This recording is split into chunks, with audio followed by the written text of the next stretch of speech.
네, 오늘 말씀 제목은 회개하는 자의 복, 회개하는 자의 복이란 제목으로 말씀을 나누겠는데요. 이렇게 제목을 잡은 것은 1절, 2절에 보면요. 복이 있도다라는 단어가 나오는데요.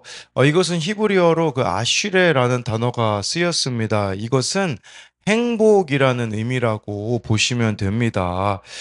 진정한 행복은요. 다른 게 아니라 회개하는 것이 진짜 행복이다라고 말씀해주고 있습니다. 세상에서는요, 그 행복이 뭐 많은 재물 받고 건강하며 성공한 삶이라고 하잖아요. 예, 근데 다윗이 왕이 되었을 때, 예, 정말 진짜 행복은 뭐였습니까? 그가 왕이 된 것입니까?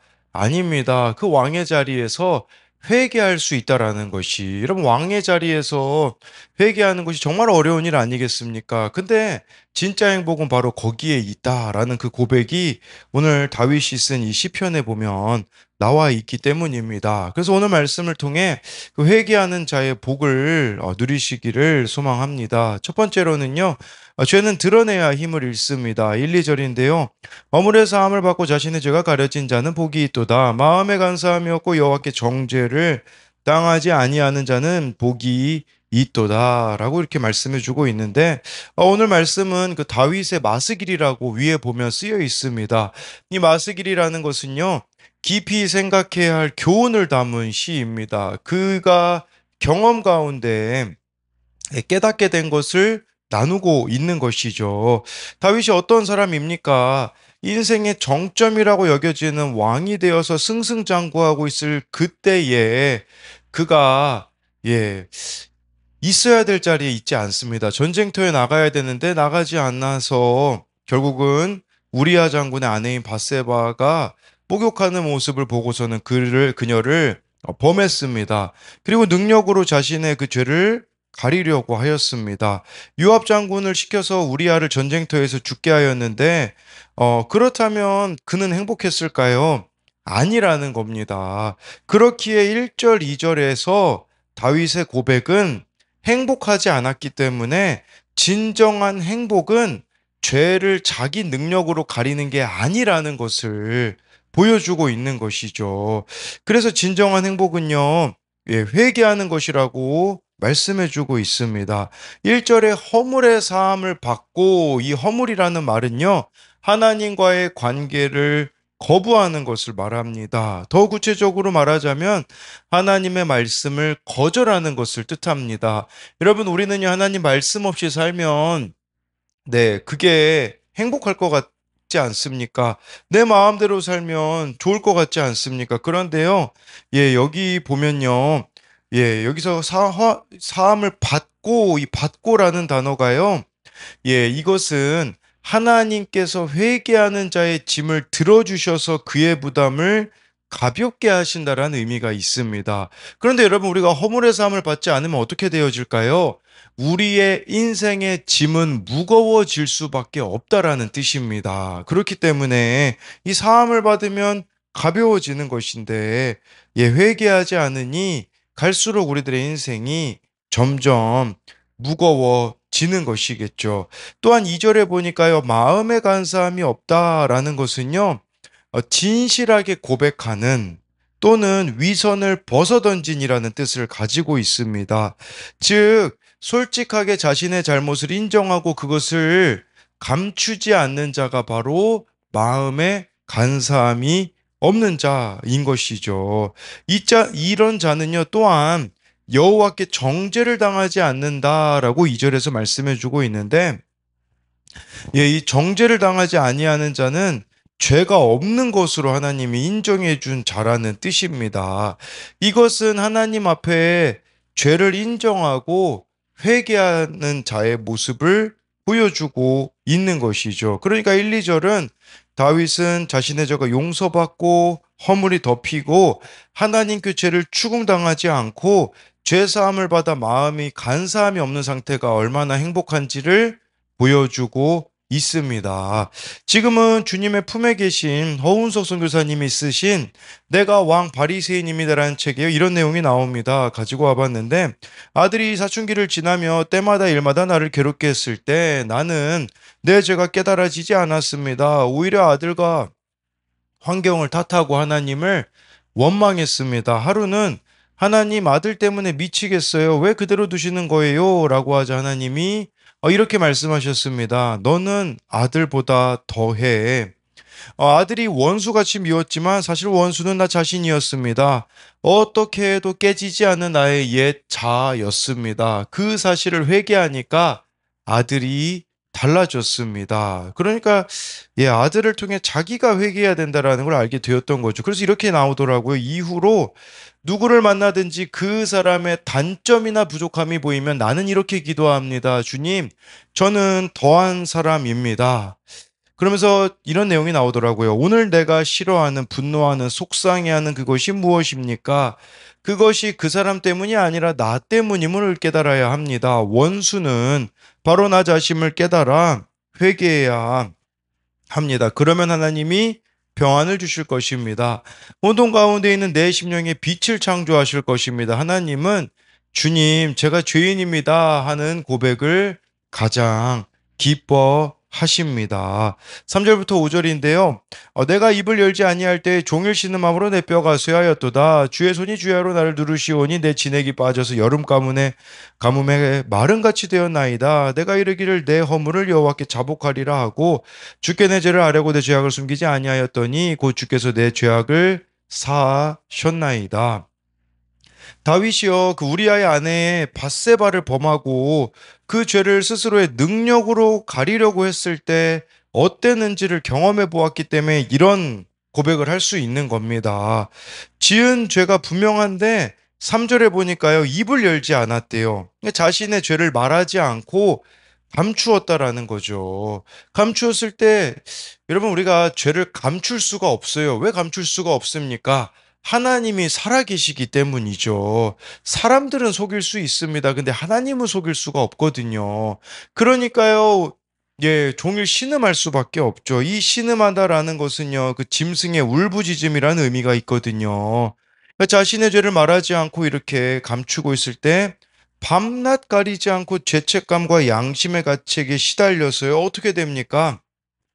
내 뼈가 이렇게 쇠하였다. 기력이 쇠하여졌다라고 이렇게 말씀해 주고 있는 것이죠. 여러분 이걸 통해 알아야 하는 것은요. 우리가 회개하지 않는 이상 죄는 우리 안에서 살아서 집요하게 역사한다는 사실입니다. 그 도스토 에프스키가 쓴 죄와 벌을 보십시오. 아무도 보지 않는 데서 필요 없다라고 누구 어떤 한 사람을 살인을 저질렀던 그 사람의 내용이 나오거든요. 그 사람이 어떻습니까? 끊임없이 죄에 쫓기게 되어집니다. 언제 그 죄로부터 자유해지는 줄 아십니까? 그가 죄를 드러내고 감옥에 갔을 때 비로소 자유해지는 것이죠. 이처럼 여러분 우리가 죄를 드러내지 않으면 죄는 여러분들을 추격할 것이다라는 것을 볼 수가 있는 것입니다. 그러니까 입을 다물고 죄를 고백하지 않으면 양심의 가책으로 범민하게 되고 존재 자체가 비참하게 됩니다. 그래서 4절에 보니까요. 왜 그랬습니까? 주의 손이 주야로 나를 누르기 때문인 것이죠. 이 죄의 문제를 하나님은 간과하실 수가 없기 때문에 정말 이것이 해결되기를 원하신다라는 거죠. 근데 이렇게 회개하지 않으면요. 영혼이 피폐해져서요.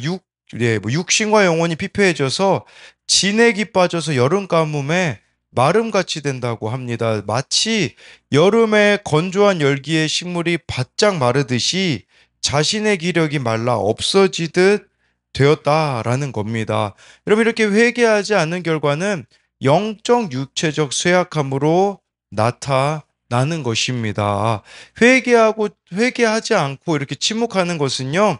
교만하고 완악한 자세라는 겁니다. 그랬을 때 5절에 드디어 다윗이 회개하게 되어집니다. 다윗이 입을 열어 자복하고 죄를 아뢰고 죄악을 숨기지 않았다라는 것은 그가 죄에 대해 철저히 하나님 앞에 회개하였다라는 것이에요. 그렇게 고백하자 주께서 내 죄악을 사하셨다. 이 사하셨다라는 말이요. 원어로 보면요. 들어 올려 내어 던지다라는 뜻이에요. 들어 올려 내어 던지다. 즉 우리가 하나님께 모든 죄를 숨기지 않고 고백하면 하나님은요. 그것을 들어 올려 내던져 버리심으로 우리가 죄사함을 받는다라는 겁니다. 다윗이 언제 이 죄를 드러냈습니까? 바로 나단 선지자가 와서 죄에 대하여 지적하였을 때였습니다. 하나님이 드러내셨던 거죠. 마찬가지로 저와 여러분들도요.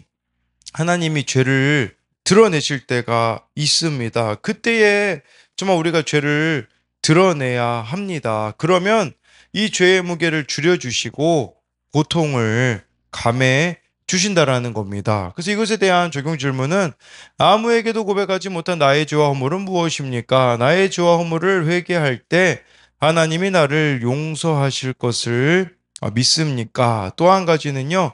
나는 공동체에 내 죄를 잘 나눕니까? 숨깁니까? 고난 가운데 죄가 드러났을 때 하나님의 긍휼을 경험한 적이 있습니까? 두 번째로는요. 회개할 때만 누릴 수 있는 자유함이 있습니다. 6절, 7절인데요. 이로 말미암아 모든 경건한 자는 주를 만날 기회를 얻어서 주께 기도할지라 진실로 홍수가 범람할지라도 그에게 미치지 못하리이다. 주는 나의 은신처 이오니 환난에서 나를 보호하시고 구원의 노래로 나를 두루시리이다. 6절에 이로 말미암아라는 것은요. 다윗이 회개한 것을 말하는 거죠. 내가 이 회개했을 때 이 경험이 있는데 이 경험이 공동체가 누리기를 원하는 거예요. 제가 공동체라고 말씀드리는 이유는 모든 경건한 자는 이라고 다윗이 이렇게 말하고 있기 때문인 것이죠. 그러니까 내가 누린 이 회개의 기쁨, 공동체도 같이 누렸으면 좋겠다라는 거죠. 그런 자는요, 회개하는 자는요, 날마다 주를 만날 기회를 얻기 때문에 이렇게 기도하게 되어지면요, 어떤 일이 벌어집니까? 홍수가 범람할지라도 그에게 미치지 못한다라는 거죠. 어떤 고난이 주어질지라도 그것을 넘어설 수 있게 하나님이 해주시겠다라는 것이에요. 이렇게 또 회개한 자는요, 하나님이 나의 은신처가 되시기 때문에요, 환난에서 보호하심을 경험하게 되고요. 구원의 노래로 나를 두르시리이다. 저는 이게 좀 그렇게 다가오더라고요. 정말 저와 여러분들이 회개한 그 죄들이 있잖아요. 구원의 노래로 바뀌게 되어지는 것이죠. 처음에는 수치의 상징이었겠죠. 그 죄가요. 근데 그 죄를 여러분들이 드러냈을 때 누군가를 살리는 구원의 노래가 되어질 수 있다라는 의미가 되지 않겠습니까? 또 8절 9절에 보니까요. 내가 내 갈 길을 가르쳐 보이고 너를 주목하여 훈계하리로다. 너희는 무지한 말이나 노새같이 되지 말지어다. 그것들은 제갈과 굴레로 단속하지 아니하면 너희에게 가까이 가지 아니하리로다. 네, 이렇게 회개한 자들은요, 하나님이요, 갈 길을 보이시고 또 그 회개한 자의 인생을 주목하시고 하나님이 훈계하시겠다라고 말씀해주고 있습니다. 저는요, 이 말씀이 그렇게 다가오더라고요. 사실 그 1절에 나와 있는 이 죄라는 단어가요, 원어로 보면 무슨 뜻이냐면 관역을 빗나가다라는 뜻이에요. 이 죄라는 것은요, 무슨 말이냐? 하나님이 우리들에게 원하시는 그 삶의 방향이 있거든요. 그걸 벗어났다라는 거죠. 근데 회개하잖아요. 어떤 일이 벌어지냐? 올바른 방향으로 인생을 살아가게 된다라는 거죠. 그게 바로 8절 아니겠습니까? 정말 하나님이 우리들에게 원하시는 그 삶을 살아가는 것입니다. 저는 또 이런 의미로 다가오게 되어지더라고. 그 정방향의 인생을 산다는 게 뭐겠습니까? 말씀의 가르침을 받는다라는 의미가 아니겠습니까? 그래서 말씀대로 정말 살아가게 되는 것이죠. 그랬을 때요, 우리들에게 구절에 경고의 말씀을 하고 있어요. 무지한 말이나 노새같이 되지 말라고 합니다. 여러분, 이 무지한 말이나 노새는요, 무엇으로만 제어할 수 있냐? 구절에 나와 있듯이요, 제갈과 굴레로만 이렇게 제어할 수 있어요. 노새랑 무지한 말은요, 수동적입니다. 물리적으로만 제압할 수 있는 미련한 사람이 되지 말라는 것이에요. 여러분, 하나님이 우리에게 자유의지를 주시지 않았습니까? 그 자유의지를 가지고 하나님을 위하여 살아가야 되는데, 문제는 뭐냐면요. 우리가 무지한 말과 노새처럼 하나님의 뜻을 알지도 못하고 말씀을 거역하여 자신이 원하는 길로 갈 때가 너무나 많다라는 거예요. 그러니까요, 주인이 강제로 제갈과 굴레를 씌워 끌고 가야 되어지는 그런 인생이 되지 말라는 것입니다. 네. 마지막으로 우리 10절, 11절 말씀을 보면요. 악인에게는 많은 슬픔이 있으나 여호와를 신뢰하는 자에게는 인자하심이 두루리로다. 너희 의인들아 여호와를 기뻐하며 즐거워할지어다. 마음이 정직한 너희들아 다 즐거이 회개할지어다. 예, 10절에 악인에게는 많은 슬픔이 있다고 합니다. 여기서 악인은 누구입니까? 바로 회개하지 않는 자를 가리키는 겁니다. 여러분, 회개하지 않은 인생은요, 많은 슬픔이 있을 수밖에 없다라는 거죠. 저는 그런 의미로도 다가오더라고요. 회개하지 않으면요, 자기 연민의 늪에 빠져 있을 수밖에 없다라는 거죠. 여러분, 자기 연민에 빠져 있으면 어떻습니까? 모든 것이 다 남 탓이죠. 네, 그러니까 슬픔이 끊어지지가 않는 것이겠죠. 그렇지만 여호와를 신뢰하는 자, 여호와를 신뢰하기 때문에 회개하는 게 아니겠습니까? 그런 사람에게는요, 인자하심이 두른데요. 이 인자하심이라는 것은 변함없는 사랑이거든요. 변함없는 사랑이 그에게 둘러지게 된다라는 것이죠. 11절에 너희 의인들아, 의인이 누굽니까? 예, 회개한 자입니다. 여러분, 인간이 의인이 누가 있겠습니까? 우리 모두가 다 죄인이지만 회개한 자를 하나님은 의인으로 보시겠다라는 거죠. 이렇게 회개하는 자는요, 마음이 정직한 자라고도 이렇게 표현이 되어 있는 것이에요. 이런 자들에게는요, 세상이 줄 수 없는 자유함과 기쁨이 있다라는 거예요. 그러니까 기뻐하며 즐거워할지어다 라고 이렇게 말씀해 주고 있는 것이 아니겠습니까? 여러분, 회개로 인한 수치와 아픔은 잠깐입니다. 그렇지만 회개로 인한 이 평안과 기쁨은 샘솟는 샘과 같습니다. 잠깐의 수치와 아픔을 견디지 못해 죄를 감추고 회개를 두려워하는 사람이 되지 마시고요. 예, 정말 이렇게 회개함으로써 예, 자유함을 누리는 여러분들이 되었으면 좋겠습니다. 그래서 이것에 대한 두 가지 적용은요. 무지한 말이나 노새 같은 나의 고집과 완고함은 무엇입니까? 예, 정말 우리가 이렇게 하나님 말씀을 듣지 않는 그런 나의 이런 완고함이 무엇이 있는가를 묻는 것이고요. 또 한 가지는요, 나의 기쁨은 하나님을 믿는 믿음의 기쁨입니까? 물질의 풍요에서 오는 기쁨입니까? 네, 기도하겠습니다. 살아계신 하나님, 오늘 말씀에 정말 다윗이 쓴 시를 봅니다. 다윗은 사울 왕에게는 쫓길 때는 나는 절대 저런 왕이 되지 말아야겠다. 나는 죄인이 아니다. 나는 억울하다라는 생각이 들었을 수밖에 없습니다. 그러나 다윗이 똑같이 사울처럼 왕이 되자 그제야 숨겨져 있었던 자신의 본성, 죄가 드러납니다.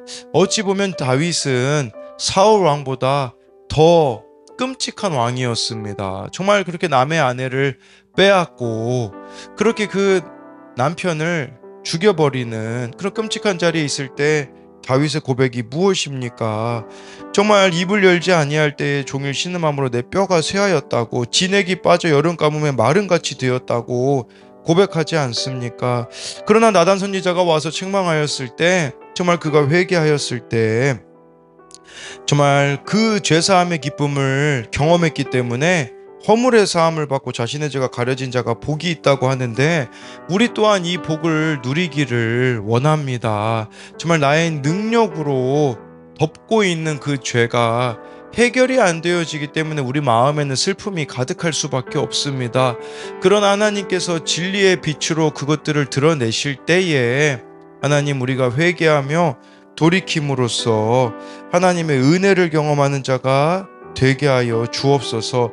그리하여 하나님이 우리에게 원하시는 내가 내 갈 길을 가르쳐 보이고 너를 주목하여 훈계하시는 그런 삶으로 나아갈 수 있도록 하나님 우리 가운데 함께하여 주시고, 또한 오늘 하나님만이 주실 수 있는 그 자유함과 기쁨 가운데 정말 오늘 우리에게 주어진 삶 가운데 하나님께서 행하실 일들을 기대하며 어떤 홍수가 범람할지라도 그것을 넘어설 수 있는 하나님의 은혜를 붙잡는 우리들이 되게 하여 주실 것을 믿으며 살아계신 예수님 이름으로 기도드립니다. 아멘.